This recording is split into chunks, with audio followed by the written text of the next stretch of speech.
Assalamualaikum warahmatullahi wabarakatuh. Perkenalkan, nama saya Paulinur Rohman.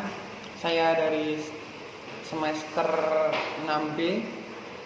Di sini saya akan menjelaskan tentang materi pokok undang-undang sebagai dasar hukum jaminan dan perjanjian sebagai dasar hukum jaminan. Berdasarkan pengertian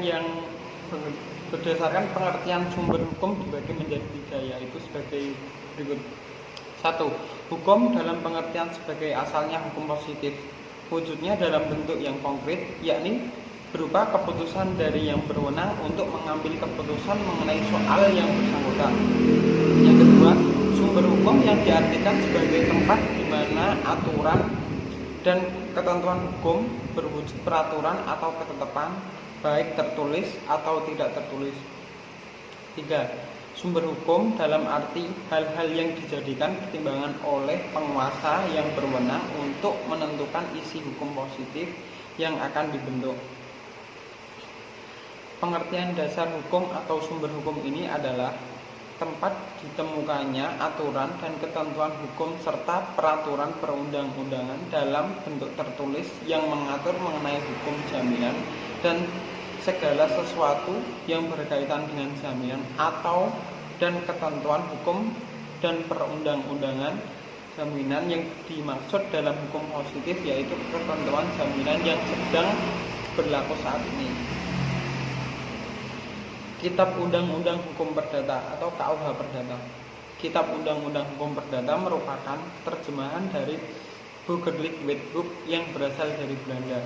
Berdasarkan asas konkret dan si berlaku ini di Indonesia mulai tahun 1848.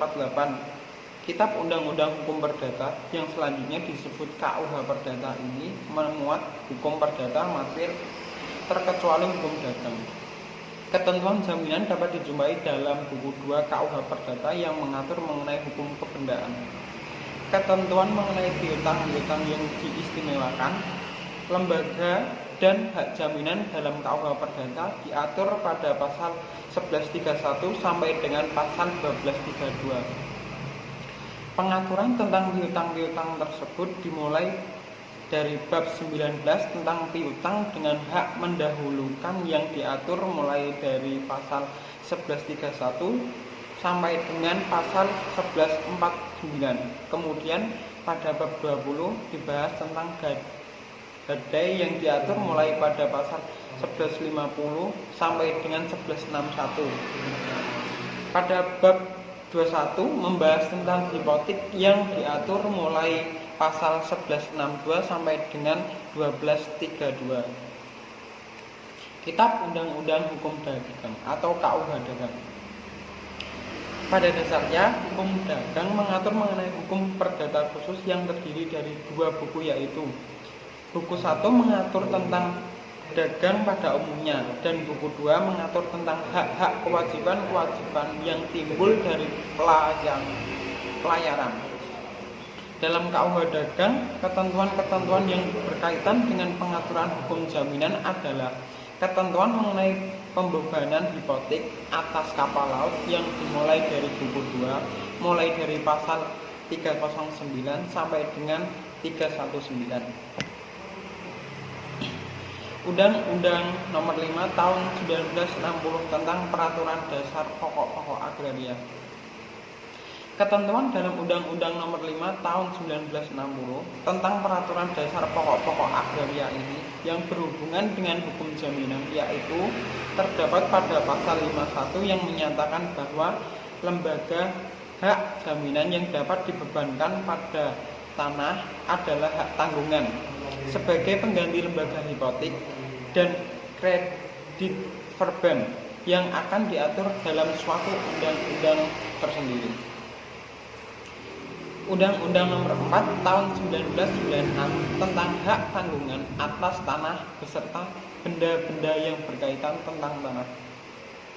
Undang-Undang Nomor 4 Tahun 1996 tentang hak tanggungan atas tanah beserta benda-benda yang berkaitan dengan tanah, yang selanjutnya disebut Undang-Undang Hak Tanggungan ini merupakan pelaksanaan Undang-Undang Nomor 5 Tahun 1960 yang disesuaikan dengan perkembangan keadaan dan mengatur berbagai hal baru berkenaan dengan lembaga hak tanggungan. Dengan berlakunya Undang-Undang Hak Tanggungan ini, maka ketentuan-ketentuan mengenai kredit verban seluruhnya tidak berlaku lagi, dan ketentuan-ketentuan mengenai hipotek yang menyangkut pembebanan hipotek hak atas tanah beserta dengan benda-benda yang berkaitan dengan hak tanah itu berlaku tidak. Sedang ketentuan tentang pembebanan hipotek atas benda-benda lain yang bukan hak atas tanah dengan benda-benda yang berkaitan dengan tanah masih tetap berlaku. Hal ini dimuat dengan ketentuan pasal 29 Undang-Undang Hak Tanggungan. Undang-Undang Nomor 42 Tahun 1999 tentang Jaminan Fidusia.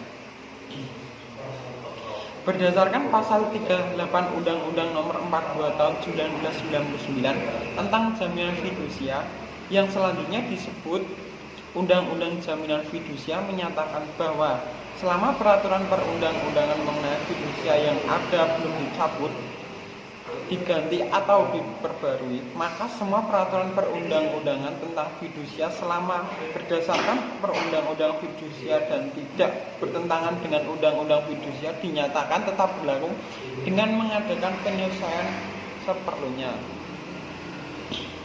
Undang-Undang Nomor 9 Tahun 2006 tentang Sistem Resi Gudang. Undang-undang ini mengalami perubahan pada tahun 2011 menjadi Undang-Undang Nomor 9 Tahun 2011 tentang perubahan atas Undang-Undang Nomor 9 Tahun 2006 tentang Sistem Resi Gudang. Perubahan yang terjadi tidaklah pada seluruh pasal-pasalnya, melainkan pada beberapa pasal saja, sehingga ketentuan pasal-pasal yang lain masih tetap berlaku. Perjanjian sebagai hukum jaminan. Arti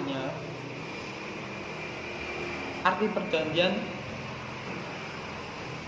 di BW 1313, suatu perjanjian adalah suatu perbuatan dengan mana satu orang atau lebih mengikatkan dirinya terhadap satu orang lain atau lebih.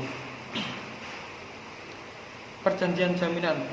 Kredit yang diberi selalu disertai dengan jaminan yang bertujuan untuk menghindarkan adanya resiko debitur tidak mampu melunasi hutangnya.